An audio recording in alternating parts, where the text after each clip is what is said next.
I want to share with you some ideas about the secret power of time in a very short time. Right, start the clock, please. 30 seconds, studio. Keep it quiet, please. Settle down.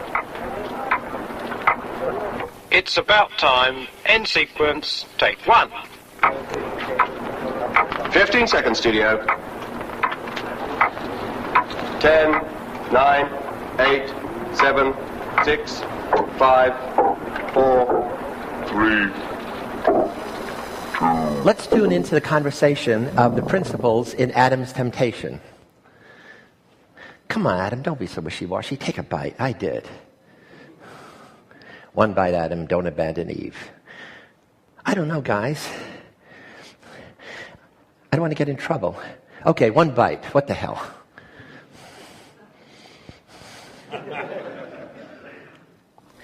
Life is temptation. It's all about yielding, resisting, yes, no, now, later, impulsive, reflective, present focus, and future focus.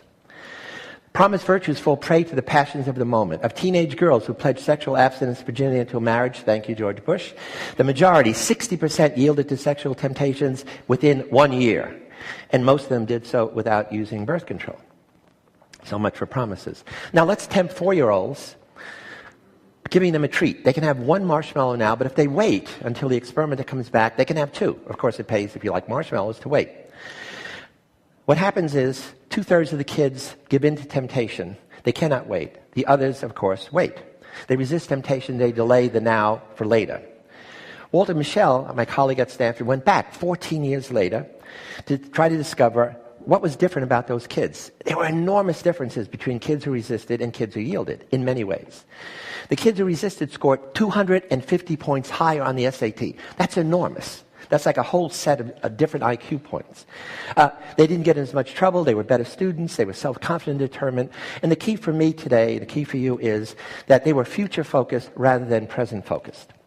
So what is time perspective? That's what I'm going to talk about today. Time perspective is the study of how individuals, all of us, divide the flow of your human experience into time zones or time categories. And you do it automatically and non-consciously. They vary between cultures, between nations, between individuals, between social classes, between educational levels. And the problem is they become biased because you learn to overuse some of them and underuse the others. What determines any decision you make? You make a decision on which you're going to base an action. Okay? For some people, it's only about what's in the immediate situation, the immediate stimulation, what other people are doing, what you're feeling.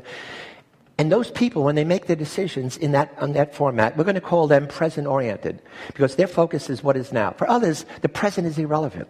It's always about what is this situation like that I've experienced in the past. So that their decisions are based on past memories. And we're going to call those people past-oriented because they focus on what was. For others, it's not the past, it's not the present, it's only about the future. Their focus is always about anticipated consequences, cost-benefit analysis. And we're going to call them future-oriented. Their focus is on what will be. So time paradox, I want to argue, the paradox of time perspective is something that influences every decision you make you're totally unaware of, namely the extent to which you have one of these biased time perspectives. Well, there are actually 6 of them. There's 2 ways to be present-oriented, 2 ways to be past-oriented, 2 ways to be future. You can focus on past positive, or past negative. You can be present hedonistic, namely you focus on the joys of life, or present fatalist. Doesn't matter. Your life is control. You can be future-oriented, setting goals, or you can be transcendental future, namely life begins after death. Developing the mental flexibility to shift time perspectives fluidly depending on the demands of the situation, that's what you got to learn to do.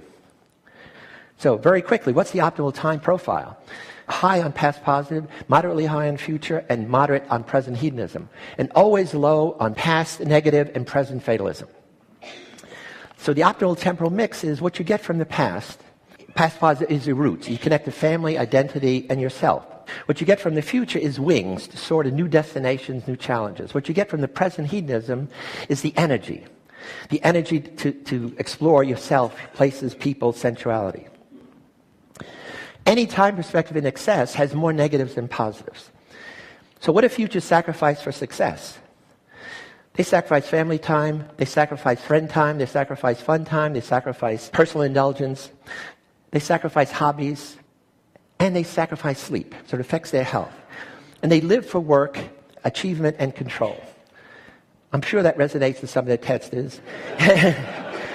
And it resonated for me. I grew up as a poor kid in South Bronx ghetto, a Sicilian family. Everybody lived in the past and present.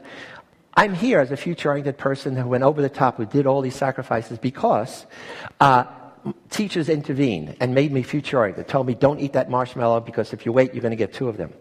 Until I learned to balance out. So I stopped. I've added present hedonism. I've added a focus on the past positive. And so at 76 years old, I am more energetic than ever, more productive, and I'm happier than I have ever been. I just want to say we're applying this to many world problems, changing dropout rates of school kids, combating addictions, enhancing teen health, curing vets' PTSD with time metaphors, getting miracle cures, promoting sustainability and conservation, reducing physical rehabilitation with a 50% dropout rate, altering appeals to suicidal terrorists, and modifying family conflicts as time zone clashes. So I want to end by saying many of life's puzzles can be solved by understanding your time perspective and that of others. And the idea is so simple, so obvious, but I think the consequences are really profound. Thank you so much.